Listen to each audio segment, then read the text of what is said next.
মাননীয় অভিষেক ব্যানার্জিকে অশেষ অশেষ ধন্যবাদ এবং কৃতজ্ঞতা জানাই।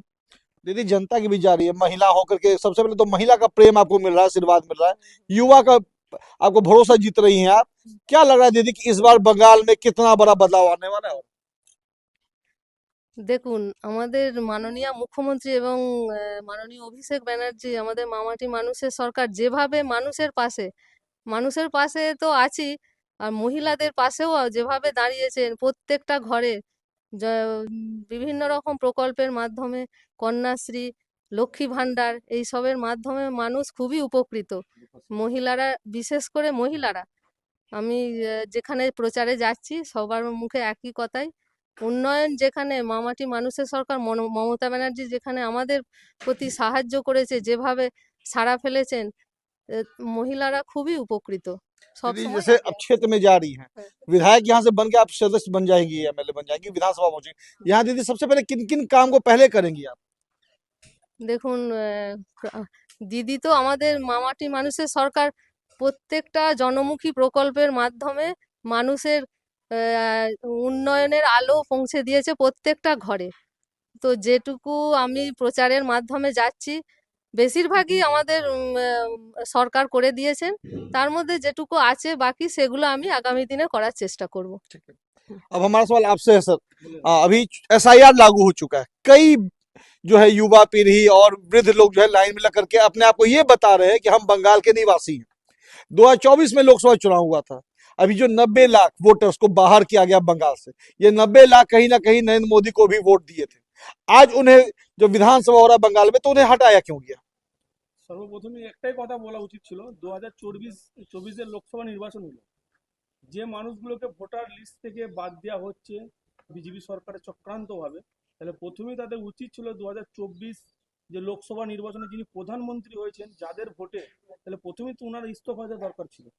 কারণ তাদের ভোটে উনি ভোট নিয়ে আজকে প্রধানমন্ত্রী চেয়ারে বসে রয়েছেন, অথচ দেখা যাচ্ছে পশ্চিমবাংলায় বিধানসভা নির্বাচনের আগে এসআই লাগু হয়ে গেল।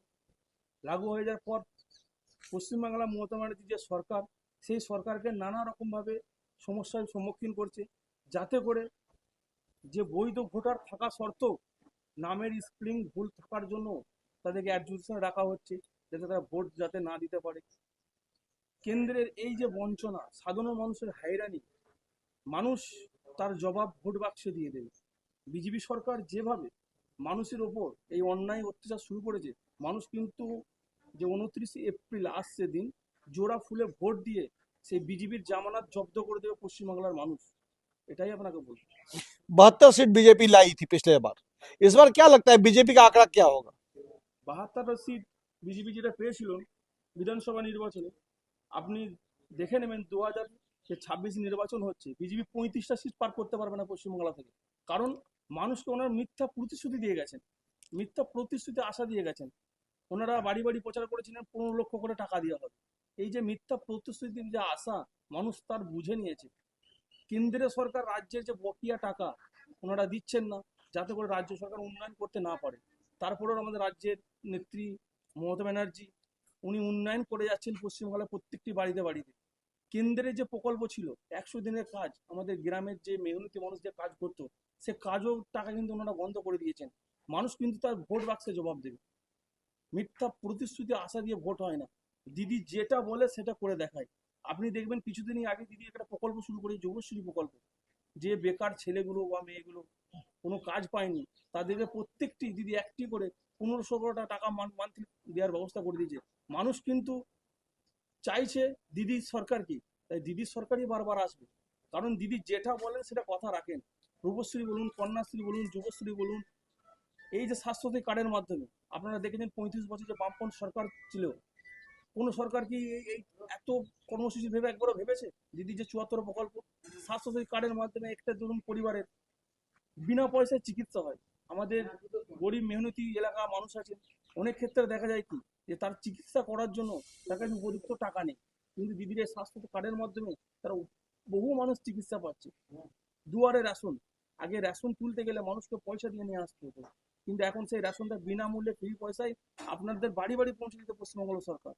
কন্যাশ্রী বলুন, একটি মেয়ের বিয়ের সময় ধরুন রূপশ্রী 25,000 টাকা পাবে, কন্যাশ্রী 25,000 টাকা পাবে।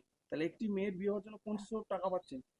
মানুষ দিদির প্রকল্প দেখে ভোট দেবে। 294টা আসনে একটাই ক্যান্ডিডেট, মমতা ব্যানার্জি। মমতা ব্যানার্জির ফেসকে দেখে ভোট দেবে, জোড়াফুল চিহ্নকে দেখে ভোট দেবে। এখানে বিজেপির কোনো চক্রান্ত, ধর্মীয় বিভাজন কাজ করবে না। বিজেপি যেভাবে ধর্মীয় বিভাজন সৃষ্টি করছে পশ্চিমবাংলায়, পশ্চিমবাংলা মানুষ খাবে না। আমরা সবাই এখানে হিন্দু, মুসলিম, সব শিখ, খ্রিস্টান, আমরা সব এক। এখানে কোনো ধর্ম বিভাজন দিয়ে ভোট হবে না, উন্নয়ন দিয়ে ভোট হবে। এটাই বলবো দাদা। दादा, नॉर्थ 24 परगना, साउथ 24 परगना, नादिया और हुगली को दीदी का अभेद किला माना जाता है, जिसमें 126 विधानसभा दीदी ने कभी हारा नहीं है। अब बीजेपी चाहती है उस किले को भेदने के लिए, क्या लगता है संभव है दादा? नहीं नहीं दादा, বিজেপি কে कोई কাজ করবে না। এখানে মানুষ উন্নয়নের নিরিখে ভোট দেবে, মানুষ উন্নয়নের নিরিখে ভোট দেবে। দিদির যে এই প্রকল্পগুলো শুরু করেছে, মানুষ উন্নয়ন দেখে ভোট দেবে। বিজেপির কোনো রকম সাম্প্রদায়িক দাঙ্গা বলুন, সাম্প্রদায়িক ইস্যু বলুন, কোনো কিছু কাজ হবে না। মানুষ উন্নয়ন দেখে ভোট দেবে, এটাই বলবো দাদা। हाँ दीदी, एक सवाल अब आपसे। 29 अप्रैल को दीदी चुनाव होने वाले हैं, वोट होने वाले हैं, हाँ। जनता को क्या कुछ संदेश देंगे दीदी आप? जनता को मैसेज क्या देंगे? 29 তারিখ যে ভোট হবে, সাধারণ মানুষকে কি বলবো?